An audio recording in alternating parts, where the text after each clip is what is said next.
In the middle of a live moment, J.D. Vance muttered, "Go back to Africa," under his breath. He didn't know his mic was on. But what Jasmine Crockett said in response, it left the entire room speechless. And America watching? The cameras had been rolling for 43 minutes. When the mood inside the congressional oversight hearing shifted from tense to volatile. It wasn't loud, not yet. But it was taut, like a rubber band stretched past its limit, just waiting for someone to let go. The hearing was about national security, but it could have been about anything. Cyber attacks, border breaches, foreign interference. None of it mattered anymore, because what was unfolding wasn't about policy. It was about presence. J.D. Vance sat on the far end of the panel, back straight, jaw set, flipping through notes he didn't need. His face wore that deliberate calm, the kind that reads more like calculation than control. He wasn't here to ask questions. He was here to make a point. Across from him, Jasmine Crockett. Posture perfect, pen in hand. Expression unreadable, her hair pulled back. Her tone always just shy of daring someone to try her. She hadn't spoken much. Not yet. But she didn't need to. Not when the tension in the room was already folding itself around her chair. The topic was cybersecurity protocol. The witness, a defense analyst from Georgetown, but nobody was listening to her anymore. Not really. They were watching the two figures across the table, waiting for the inevitable spark. A few staffers exchanged glances. One whispered to another, "This is going to get ugly." The moderator cleared his throat, tried to steer the hearing back to center. But the balance was already off. Gravity had shifted toward the standoff building between Vance and Crockett. Outside the chamber, viewers tuned in from living rooms, offices, Twitter feeds. Newsrooms were clipping footage in real time. C-SPAN's counter ticked up by the second. America didn't know what was about to happen, but it knew it wanted to watch. And in that room, under fluorescent lights and political pretense, J.D. Vance leaned forward, adjusted his mic, and aimed his next question not at the witness, but at the woman across from him. And just like that, the fuse was lit. Jasmine was mid-sentence, outlining a data breach vulnerability. When J.D. Vance cut in, no apology, no hesitation, just a sharp breath and a louder voice. "I think what the Congresswoman meant to say," he began. But Jasmine didn't flinch. She paused, raised an eyebrow, waited. But Vance kept going, reframing her words, rebuilding her argument in his own image, like he was doing her a favor. The room shifted, slightly, subtly, but noticeably. One of the aides behind the witness blinked hard. Another tilted their head like they couldn't believe what they were seeing. This wasn't a debate. It was a performance, and J.D. Vance was playing the role of the calm, corrective voice, the reasonable man, guiding the conversation away from whatever threat Jasmine's clarity posed. But she didn't rise to it. Not yet. She let him finish, hands still folded on the table. Only her eyes moved, tracking him, clocking every smirk, every dismissive tilt of the head, every word that dripped with condescension, like she wasn't an elected official, but a misinformed intern in need of correction. "Mr. Vance," the moderator said, trying to intervene. But J.D. was already talking over him too, because that was the point. He didn't want a conversation. He wanted control. And every second he kept the floor was a second he thought he was winning. But Jasmine, she wasn't playing that game. Not with volume. Not with speed. She waited, then leaned in just enough to speak clearly. "Senator, I don't need you to interpret my words. I chose them carefully." A few people in the room blinked. One reporter scribbled a note so fast, their pens squeaked. J.D. gave a tight laugh. "You're awfully sensitive today," he said. And that was the moment, the exact second the room stopped being about national security and started being about something else entirely. Because it wasn't a question anymore. It was a provocation, and Jasmine knew exactly what was coming next. But she wasn't rattled. She was ready. And America, it was still watching, waiting, counting the seconds, before the line no one thought he'd cross was shattered right in front of them. He didn't say it loudly. Not at all. In fact, he barely moved his lips, just leaned back in his chair, exhaled, and muttered, She should just go back to Africa. It wasn't directed at anyone in particular, but everyone knew who he meant. He didn't check his mic, didn't glance at the red light, didn't remember that this room, every inch of it, was wired for sound. The words slipped out, soft, almost casual, like it was something he'd said before. Maybe not in front of a mic, but in his head, in hallways, behind closed doors. The room didn't react right away, not all at once. A breath caught in someone's throat. A pen stopped mid-scratch. A staffer dropped a paperclip and didn't pick it up. But the microphones caught it. Clear enough for the feed. Sharp enough for the echo. And in that moment, everything cracked. A junior reporter from a Denver affiliate looked up from her notepad, eyes wide. A C-SPAN technician in the back glanced at the levels, saw the spike, knew it was real. Jasmine didn't turn. Not yet. She stared straight ahead, as if letting the words settle, letting the silence speak first. JD shifted in his seat, still unaware, still calm, still believing that what he said had vanished in the noise, but it hadn't, and across the country. Viewers replayed the moment, ran the caption back, turned up the volume, listened again, and heard it, plain as day. She should just go back to Africa. Not a slip, not a stutter, not a metaphor. It was a message, coded only to those who've never had it said to them, and in that stillness, after the sentence dropped, everyone in the room realized they weren't just witnessing a hearing anymore. They were witnessing a fracture, and Jasmine, without moving, without blinking, became the center of gravity. The silence was dense, like the air itself had weight. Nobody moved. Nobody breathed. It was as if the room had collapsed inward, held together only by the collective shock. A journalist in the back froze mid-note, pen hovering above paper, mouth slightly open. A staffer near the door whispered something under their breath, then stopped halfway through. JD still hadn't noticed. Or maybe he had, but didn't believe he'd been heard. He tapped the tip of his pen against the table. Once, twice. But nobody was listening to his rhythm anymore. Because the moment, the exact second the words were spoken, had pierced through the chamber, like static through a headset, and every person who caught it felt it in their chest. Jasmine didn't turn, didn't glance sideways, didn't raise her voice. She just sat still. So still, it felt like she was gathering every ounce of composure, not to contain anger, but to measure the impact. This wasn't new. Not to her. Not to anyone who's ever had to smile while swallowing venom, just to keep a seat at the table. The chairman shifted in his seat, cleared his throat like he wanted to say something, but the words wouldn't come. Because what do you say when the racism isn't shouted, but whispered?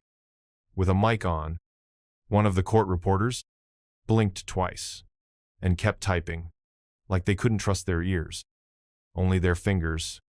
And Jasmine still hadn't spoken, still hadn't looked his way. Because the weight of a moment like that doesn't need a performance. It just needs patience.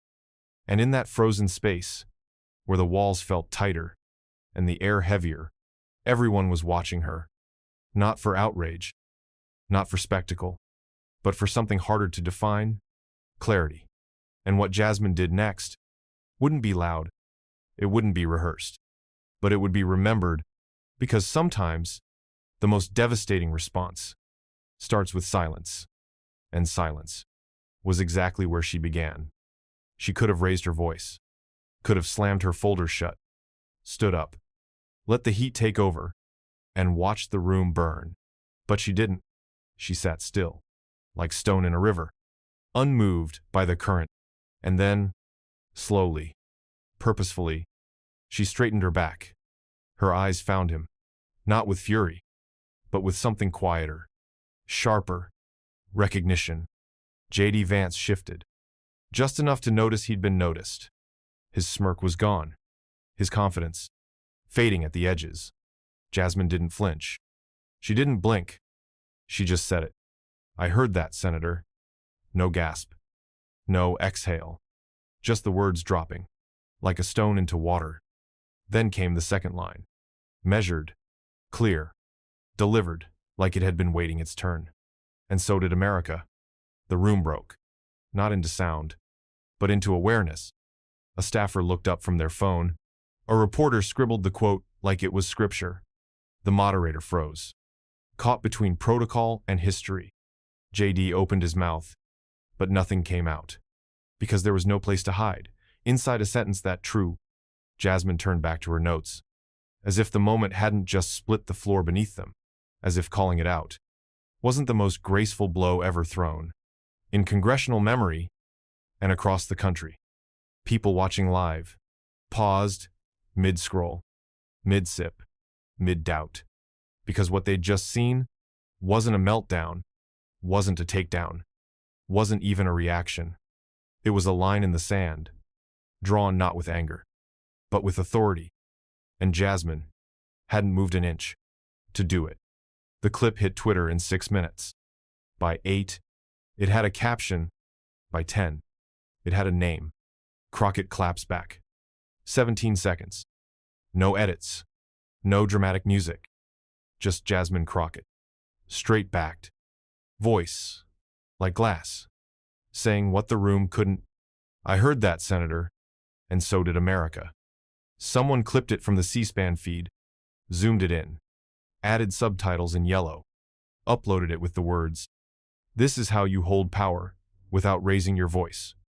It spread like electricity, not just through timelines, but through group chats, Slack threads, dorm rooms, barbershops. Mike Hot Vance started trending by lunchtime. Right under "We heard that." The internet didn't just share the moment, it dissected it, looped it, slow-motioned it, turned the silence before her sentence into its own kind of soundtrack. Commentators called it poised. Students called it power. A TikTok edit layered the clip over Nina Simone's "Ain't Got No, I Got Life," and it hit 1 million likes in 6 hours. On Reddit, someone posted the audio waveform with the caption, "The spike is where truth lives." Instagram filled with screenshots. Jasmine's face mid-sentence, eyes steady, voice already historic. Even celebrities jumped in. Kerry Washington tweeted a single word, dignity. Ava DuVernay posted the clip with the caption, "No performance, just precision." But it wasn't just left-leaning corners. Even the usual critics went quiet for a beat, because the footage didn't need commentary. It was too clear, too crisp, too controlled to spin. By the time network news picked it up, Jasmine hadn't posted a word. Her team didn't push it, didn't retweet it, didn't make a single statement, because they didn't have to. The internet was already saying it for them, over and over and over again. And Jasmine's voice, quiet as it was suddenly everywhere. It didn't take long. Just 3 hours after the clip hit the air, JD Vance's office released a statement, short, sterile. The kind of language built in back rooms, by people paid to sound official, without saying anything at all. Senator Vance was misheard, it read. The comment has been taken out of context. He maintains deep respect for all of his colleagues, regardless of political affiliation. No apology, no ownership, just fog. But the internet didn't deal in fog. Not anymore. The clip had already been dissected, screen recorded, looped, captioned, run through filters, reposted in high definition with subtitles burned in. Audio experts slowed it down, ran waveform analysis, lined it up with his lips, and confirmed it, clear as day. He said it. She should just go back to Africa. Not a stumble, not a whisper lost in noise. It was real, and it was recorded. Lip readers confirmed it too, frame by frame. Each syllable matched, like puzzle pieces that had nowhere else to go. But Vance's office stood by the statement, hoping the spin, the silence, and the fatigue of the next news cycle would wash it away. But they underestimated the clip, and they underestimated her. Because while his team scrambled to deny the moment, Jasmine Crockett was preparing for something else entirely. Not a rebuttal, a reckoning. No flag backdrop, no media handler, no podium stacked with logos. just Jasmine Crockett. A black blazer, a worn leather folder, and a mic that squeaked once before settling into silence. It was 9:32 a.m. A few dozen reporters crammed into the small press room at the Rayburn building, some of them fresh off red-eye flights, others already refreshing the live stream feed, waiting. When Jasmine stepped to the mic, she didn't smile. She didn't adjust her notes. She didn't wait for the noise to settle. She just began. "I was going to read a statement," she said, then paused, flicked open the folder, and let it fall shut again. "But I think it's better if I just tell you a story." You could feel the room lean in. When I was 12, I got told to go back to Africa by a boy 2 years older than me in a school hallway in East Texas. No one moved. No one spoke. My teacher heard it and told me not to cause a scene. Her voice didn't rise. It stayed even, carried by something older than anger and deeper than pain. That wasn't the last time I heard it. Not by a long shot. But it was the first time I realized that some people think I'm a guest in my own country. A reporter near the front lowered their phone slowly, as if the moment felt too real for recording. Jasmine didn't look at her notes. She didn't need them. So, when Senator Vance said what he said, I didn't flinch, because I've lived that sentence in rooms without microphones. She took one breath. Let it settle. I didn't come here to shame him. I came here to remind everyone that words like his aren't slips. They're symptoms. And just like that, the story wasn't about J.D. Vance anymore. It was about everything he had tried to ignore. And everyone she refused to let disappear. She didn't rush through it, didn't deliver it like a rehearsed line. Jasmine Crockett stood at the mic, folder closed, hands at her sides, and spoke like someone who'd carried the weight long enough to know it would never be light. When I was 12, I got told to go back to Africa by a boy who didn't know my middle name, but thought he knew my place. The room was still, not just quiet. Still, like no one wanted to exhale too loud. I remember the hallway, the lockers, the way my teacher heard it, and looked at me like I was the problem, like my anger would be more dangerous than his insult. She didn't cry. She didn't choke. She kept her voice steady, like the story had become a second skin. It happened again. When I was 17, working part-time at a diner, an older customer told me. I spoke so well for one of them. A few reporters lowered their pens, not because they stopped writing, but because they didn't want the scratch of ink to interrupt the truth. And it didn't stop there. It just got quieter, more polite, wrapped in language that sounds like feedback, until you learn how to read the subtext. She looked out at the room, scanning faces, as if daring someone to deny it. Law firms that passed me over, panels that skipped my name, commentators who said I was too much for simply asking the same questions they did. Jasmine took one step closer to the mic. This isn't new. It's not isolated. And it's not accidental. It's patterned. And it's protected. A staffer in the back wiped their eye. Quick. Like they didn't want it to show. What Senator Vance said is just the part of the iceberg. People still try to pretend isn't there. And then she paused. Let the silence stretch again. But this time, you could feel the breath before the strike. The room had been building toward it. Word by word. Story by story. Like a storm pulling in from every corner of the sky. And Jasmine stood in the center of it. Not flinching. Not softening. Just ready. When she said it, she didn't raise her voice. She didn't lean forward. She didn't need to. I'm not going anywhere. The words landed with a weight beyond sound, beyond language. Not from this country, not from this seat, and not from this fight. You could hear it happen. The shift, the drop, the breath that came after. Somebody near the back whispered, "That's it." Just that. Like the moment had answered a question they didn't know they were asking. Reporters typed fast now, not to capture her, but to keep up with the resonance, because they knew they had just witnessed a sentence that would live longer than the news cycle. Online, clips were already going up, with the quote in bold subtitled, translated, tattooed onto timelines. I'm not going anywhere. The phrase hit classrooms, hit protest signs, hit merch pages before the press conference even ended. But it wasn't merchandised anger. It was something deeper. A rallying cry. But not the kind that screamed. The kind that reminded people why they stood up in the first place. Jasmine stepped back from the mic. No grand gesture. No mic drop. Just stillness. But it shook something loose. Not just in the room, but in the country. Because every person who'd ever been told to go back, every person who'd ever been made to feel like a visitor in their own skin, heard those words and believed them, not just for Jasmine, but for themselves. By lunchtime, the reactions had started to roll in, some loud, some calculated, some so quiet. You could feel their absence more than their words. A handful of senators tweeted support.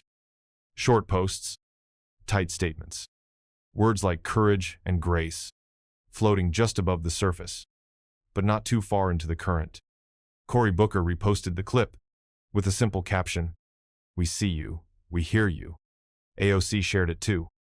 Added, "Strength isn't volume. Strength is knowing who you are when they try to erase you." On the other side, JD Vance's team went silent. After the denial fell flat, they disappeared behind a press secretary's smile. No new comments. No apologies. Just digital dust. A few conservative pundits tried to shift the focus. Said it was overblown. Said it was misunderstood. Said maybe it was edited. But nobody bought it. Not this time. Because people had heard it. Clearly. Cleanly. Without spin. And others. They said nothing at all. Colleagues who worked beside her, on bills, on committees, on panels, couldn't find their voice. Not even for a generic press release. Their silence didn't go unnoticed. It stretched across social media timelines and morning talk shows, filled the space between camera flashes and press doorsteps. And Jasmine, she didn't name names. She didn't call them out. She just let the silence echo. And the public, they started to fill in the blanks. Because when someone stands in truth and the people beside them step back, it shows you more than any headline ever could. And this moment wasn't just about who stood with her, it was about who didn't. It arrived in a yellow envelope, creased on the corners, handwritten in blue ink, addressed simply, Congresswoman Jasmine Crockett, Washington, D.C. No staffer filtered it. No intern flagged it. It landed right on her desk, the morning after the press conference.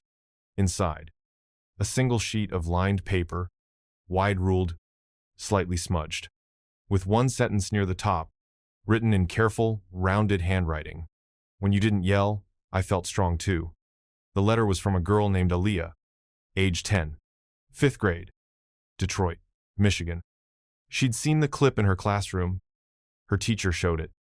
After a group of students asked why, someone would say what Senator Vance had said, Aaliyah's note went on. "Sometimes I want to yell, but I don't. Now I know not yelling doesn't mean I'm not strong."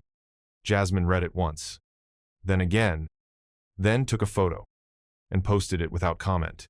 No caption, just the image of the letter. Centered, raw, real, within hours. It was everywhere. Commentators paused mid-interview to read it aloud. Activists shared it. Educators printed it. Parents screenshot it. And kids wrote their own letters. The image hit 3 million views before midnight. And for once, the internet didn't argue, it just listened. Because somehow, in a week full of sound bites, and headlines, and strategy, the truest sentence came from a child, on ruled paper, with no PR team, no edits, just clarity. And Jasmine, she framed the letter, not for her office, not for the press, but for every girl who'd been told to lower her voice before anyone heard what she had to say. 3 days after the hearing, when the pressure should have cracked his silence, JD Vance chose a different route. He went on cable. Not mainstream, but the kind of network where the anchors speak in absolutes and the Chiron always says America's under attack. He didn't wear a tie. Tried to look relaxed. like the victim of a smear job, like the cameras caught something unfair, instead of something unfiltered. They brought up the clip, called it a hit piece, played it with the audio dipped, just low enough to give him room to wiggle. "People are trying to twist this," he said. "This is woke hysteria, cancel culture running wild." He leaned back in his seat, hands open, shoulders loose. "What I said was taken out of context," he added, "if I even said anything at all." And just like that, he wasn't denying it. He was gaslighting it. But this time, the tactic didn't land, because America had heard it. America had seen the waveform, read the lips, felt the impact. He wasn't being canceled. He was being held accountable. And he didn't know what to do with that. The backlash didn't slow down. It sharpened. Editors reran the footage. Audio engineers spoke out. Civil rights attorneys weighed in. Even comedians turned the clip into punchlines. One late-night host said, "If it was taken out of context, what's the context where that works?" But JD kept going, because he believed the noise would drown out the truth. He forgot the difference between a scandal and a reckoning. He thought this would blow over. But the problem was, Jasmine Crockett hadn't moved, and neither had the country watching her. Before Jasmine Crockett was a congresswoman. Before the mic. Before the viral clips, there were rooms. Courtrooms. Boardrooms. Committee rooms. Rooms where her voice was present, but her presence was ignored. There was the judge, who called her young lady every time she objected, even though the man beside her was 3 years younger and 3 times less prepared. There was the county prosecutor, who told her to lower the tone when she asked why a black teen was being denied pretrial diversion, while his white co-defendant walked. There were the firm partners, who used words like unpolished and too passionate. After she won cases they'd bet against, a montage played in the quiet corners of her mind. People talking over her, people quoting her and calling it their own, people patting her shoulder with that tired voice, like she was lucky to be in the room at all. This wasn't new. Not the interruption, not the erasure, not the effort to make her seem like the problem. For pointing out the problem, the only thing new was that this time, everyone else saw it too. The interruptions were recorded. The condescension was broadcast. The muttered slurs weren't just felt, they were played back on loop. And Jasmine, she wasn't shocked by any of it. She was simply done pretending it wasn't happening. Because now, every time she sat at a table, stood at a podium, walked into a room, she carried every slight with her, not as baggage, but as blueprint. And this moment wasn't just hers. It was the accumulation of all the ones they thought she'd forget. But she remembered, and now, so did everyone else. It wasn't a campaign stop, wasn't a press event, no RSVP, no curated list, just folding chairs, fluorescent lights, and a community center in Houston, with more people than fire code allowed. They came in jeans, church dresses, t-shirts that said, "Vote like a black woman," and quiet, hopeful eyes. There were no cameras, no handlers, no polished script, just Jasmine Crockett, a wireless mic, and a podium that wobbled every time she leaned on it. When she stepped up, the room hushed, not in anticipation of a show, but in recognition she was theirs, and they were ready to listen. "I'm not here to tell you what you already know," she started. "You've lived it longer than I've spoken about it." She talked about power, how it moves, how it hides, how it gets protected, not just by words, but by silence. She talked about control, how it's taken, how it's held, how it's disguised as professionalism until you stop playing along. And then she talked about dignity, how it's not a tone, not a smile, not silence in the face of disrespect, but the refusal to let anyone else narrate your worth. Heads nodded. Hands rested on hearts. A man near the back wiped his eyes with a balled-up napkin. Then a voice from the second row, raspy but sure. A grandmother. Gray curls, tucked under a Sunday hat, stood up and said, "You're our voice, baby.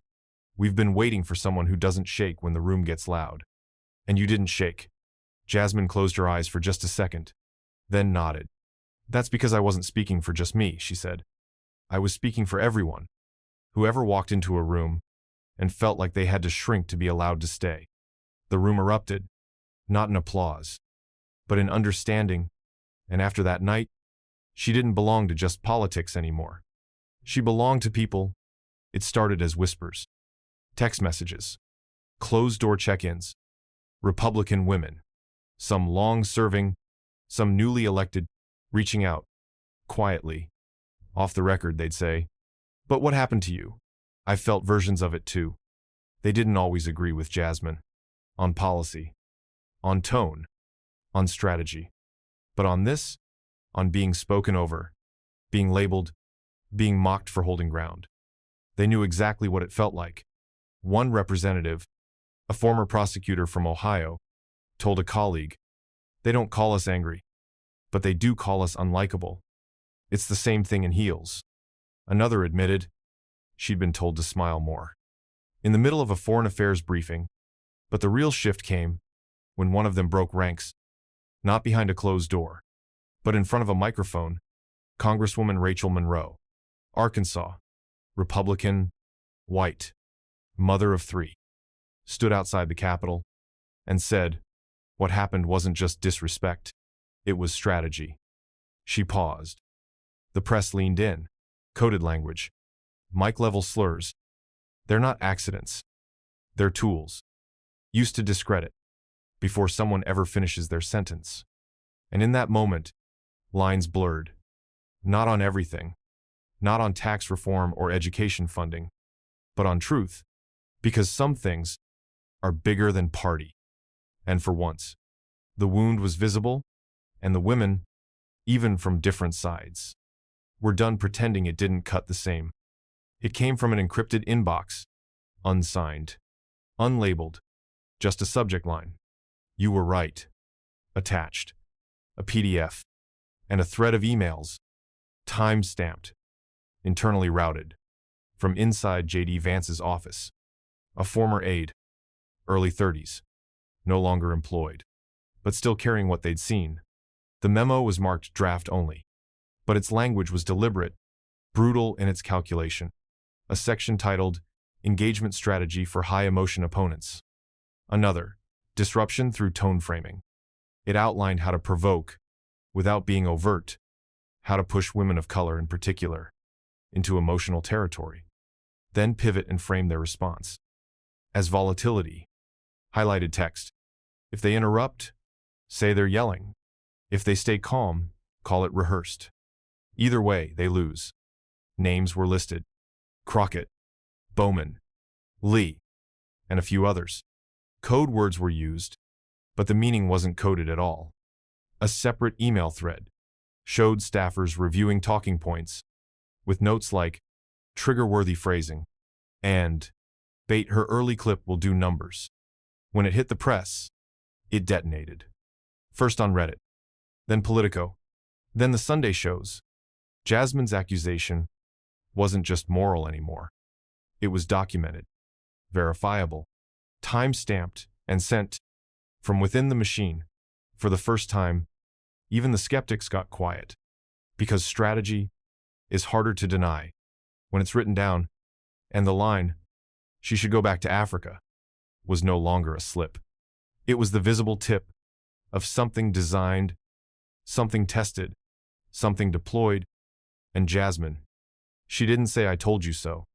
She didn't need to. The memo did that for her. The halls were still tense. Reporters posted up near the cloakroom, phones out, waiting for someone to speak. But J.D. Vance didn't. He skipped briefings, dodged interviews, walked with his eyes down, like the walls had turned to mirrors, and he didn't like the reflection. But something else was happening. Quiet, but loud enough to hear if you listened. A bipartisan draft resolution, circulated between offices, not just Democrats, not just the usual allies.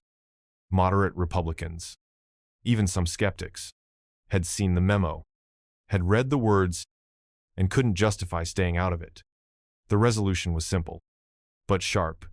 A formal condemnation of racially charged rhetoric and discriminatory strategy in congressional proceedings. Jasmine was asked to co-author it. She didn't hesitate. She didn't gloat either. She sat with her team, line by line, tightened the language, made sure the message was unmistakable. This isn't about one man. This is about a system. When the draft was read aloud on the floor, the silence was reverent, not performative, real. And Vance, he stayed seated. No statement, no vote, no eye contact. Just the quiet calculus of a man who thought power meant never being challenged, and now was learning what accountability tastes like. The resolution passed committee review, moved forward, not just as a document, but as a warning that the old tactics weren't just being called out. They were being recorded, named, filed, and answered. And Jasmine, she didn't need the last word. She'd already written it into history.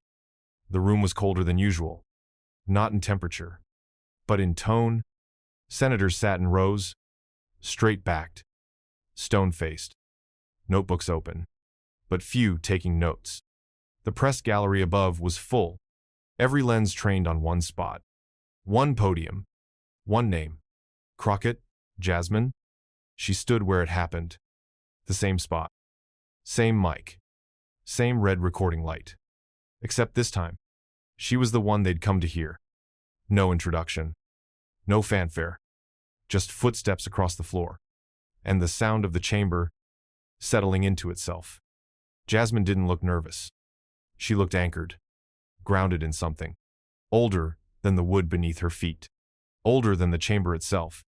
She didn't bring notes, just presence. And when she spoke, the sound carried. Not because she shouted, but because the words had weight. The real issue isn't where I'm from, she said. It's what you're afraid I represent. You could feel it. Hit, then hang, then ripple. Chills. From the interns in the gallery, to the senior senators who'd been here too long, to remember what courage looked like. Until now. She didn't move, didn't blink, just let the sentence breathe. No follow-up, no filler, just a full stop, because some moments don't need build-up, they just need truth. Spoken out loud, into a room that spent decades ignoring voices like hers. And for once, no one talked over her. When the cameras cut and the senators filed out, Jasmine stayed behind. For a moment, not to soak it in, not for the photo, but to breathe, not because she'd won, but because she'd lasted. Outside the chamber, reporters gathered, waiting for a statement, for a quote, for something headline-ready. She stepped out. No entourage, no security detail, just Jasmine. And she didn't claim victory. She didn't spike the mic or swing at easy targets. She spoke softly and called for something harder. Change. Not in law alone, but in culture, in accountability, in how we define professionalism, and who gets to be called composed versus who gets called emotional. They wanted me silent, she said, but I chose to speak. She paused. One last time. Just enough. You don't have to yell to change the room. You just have to tell the truth, loud enough for history to hear it. And with that, she walked away, not to disappear, but to continue, because this was never about a moment, never about a name. It was about every person who's ever had their voice dismissed, their power questioned, their place debated, and now it was about what came next. The truth had been spoken, and it echoed. Still, this story was brutal, but this story on the right-hand side is even more insane.